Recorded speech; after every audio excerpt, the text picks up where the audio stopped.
नवी मुंबई मधल्या विविध भागांमध्ये खास करून पनवेल तालुक्यातले अनेक शेतकरी की ज्यांच्या स्वतःच्या सातबारावरती सिडकोने अनेक वर्षांपासून स्वतःच्या भूसंपादनाचे शिक्के मारून ठेवलेले आहेत। म्हणजे 1970 साली सिडको आली, त्यांनी इथल्या जमिनी शहर विकासासाठी अक्वायर केल्या, अधिग्रहित केल्या। स्वर्गीय लोकनेते दिबा पाटील साहेबांच्या नेतृत्वाखाली अनेक संघर्ष झाले आणि त्यानंतर 12.5% कंपन्सेशन दिलं गेलं पाहिजे हे एक मॉडेल उदयाला आलं आणि जे संपूर्ण देशभरामध्ये उपयोगात आणलं जातं।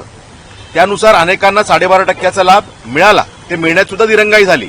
पण दुर्दैव असं आहे की अजूनही 70ला सिडकोचं अधिग्रहण आज 2026 मध्ये आपण बोलतोय, 56 वर्ष होतात, पण अनेकांच्या सातबारावरती सिडको अशा प्रकारचे शिक्के मारते आणि आम्ही तुमची जमीन अधिग्रहित करणार आहे असं सांगते।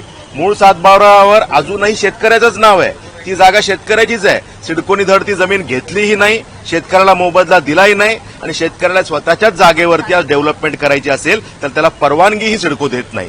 तो बिचारा शेतकरी जेव्हा सिडकोकडे जातो त्याला सांगतो की हा शिक्का तुम्ही कशासाठी मारून ठेवलाय, तुम्ही माझी जमीन घेत सुद्धा नाही, मग तुम्ही जमीन घेऊन टाका, आमचा मोबदला तुम्ही द्या। तर ते म्हणतात की आम्हाला घ्यायचे तेव्हा आम्ही घेऊ, हा शिक्का तसाच राहील। म्हणजे तुम्ही आमची जमीन अडकवून ठेवणार, आमची जमीन रिलॅक्स करणार नाही, डिनोटिफाईड करणार नाही आणि त्या जमिनीवरती आम्हालाही काही करू देणार नाही। ह्या सुलतानी मानसिकतेतून सिडको काम करते।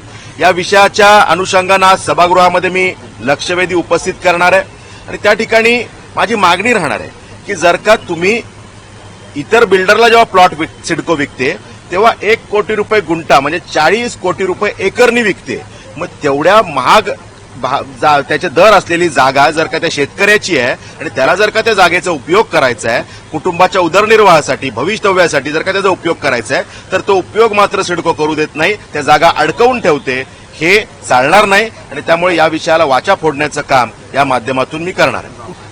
पनवेल तालुक्यातली अनेक गावं आहेत, म्हणजे जर का स्पेसिफिक सांगायचं झालं तर देवीचा पाडा, टेंबोडे, वलवली, घोटचाळ, तोंडरे अशा अनेक भागांमध्ये आणि पनवेल विभागामधल्या अनेक गावांमध्ये म्हणजे बाजूच्या जमिनी अक्वायर केल्यात, मधल्याच काही जमिनी आहेत ज्या सिडकोने अक्वायर केल्याने सोडून दिल्यात, शिक्के मारून ठेवलेत, अशा अनेक जमिनी आहेत। म्हणजे जर का त्याच्यामध्ये माझी ती मागणी आहे की या एकंदरीत ह्या जमिनींचे किती एकर जमिनी आहेत ते सुद्धा मागणी मी आज सभागृहात करणार आहे की नक्की ह्याचा आकार किती आहे, ह्याचं साईज किती आहे।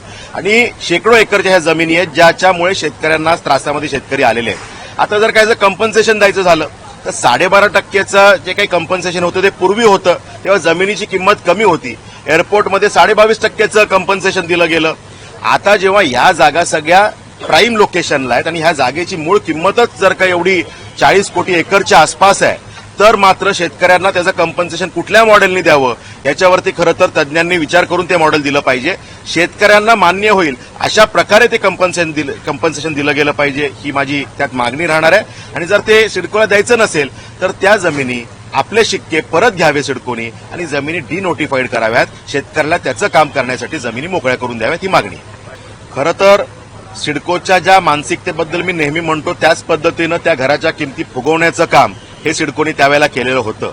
म्हणजे देवाभाऊंचं स्वप्न गरिबांना घरं मिळाली पाहिजेत, उपमुख्यमंत्री महोदयांचं स्वप्न की गरिबांना घरं मिळाली पाहिजेत, त्याला कुठंतरी गालबोट लावण्याचं काम हे त्या ठिकाणी सिडकोचे अधिकारी करत होते। त्याच्यावरती आपण संघर्ष केला, निर्णय झाला आणि 10% नाही तर जर का त्याचे इनडायरेक्ट इफेक्ट बघितले तर 18%पेक्षा जास्त फायदा हा त्या सगळ्या लॉटरी धारकांना होतोय। टप्प्याटप्प्याने त्याच्यामध्ये ते लोकांना त्याच्यामध्ये सामावून घेत आहेत। म्हणजे ज्यांना आता पैसे भरायचे होते त्यांना त्या किमती पहिले कमी करणं आणि मग त्यांना उर्वरित पैसे भरायला सांगणं हा पहिला लाभ ते लाभार्थ्यांना देतील आणि ज्यांनी ऑलरेडी पैसे भरले त्यांना ते ऍडजस्ट करावे लागतील। त्यामुळे त्यासाठीचा सुद्धा मागणी आम्ही करतोय, त्यामुळे त्यांना सुद्धा रिलॅक्सेशन कसं मिळेल यात आम्ही प्रयत्न करणार। खरं तर बऱ्याच वेळेला हा प्रश्न जेव्हा पोलीस भरतीसाठी आमचे युवा मोठ्या संख्येने येतात त्यावेळेला मोठ्या संख्येने युवा त्या शहरात येत असतात आणि बऱ्याच वेळेला हे चित्र त्या ठिकाणी दिसतं की त्यांच्या हाल त्या सगळ्या सोयी अभावी होतात। दरवेळेला आम्ही या विषयामध्ये मागणी करतो की जेव्हा जेव्हा हे निदर्शनाला येतं त्यावेळेला ती सोय व्हायला पाहिजे अशी मागणी आम्ही त्या ठिकाणी करत असतो। मीरा भाईंदरमध्ये आम्ही भारतीय जनता पार्टीच्या वतीनं आमच्या कार्यकर्त्यांच्या वतीनं सुद्धा तिथे काय व्यवस्था सगळ्यांसाठी करता येईल याचा प्रयत्न करू आणि सरकारकडेही आज आम्ही बोलून मागणी करू की त्यांची त्या ज्या कालावधीमध्ये हे विद्यार्थी त्या ठिकाणी असणार आहेत त्यांना किमान व्यवस्थित त्यांच्या निवाऱ्याची आणि त्यांना काही खाता येईल त्यांच्या फूडची व्यवस्था व्यवस्थित करावी ही मागणी आम्ही त्या ठिकाणी करावी.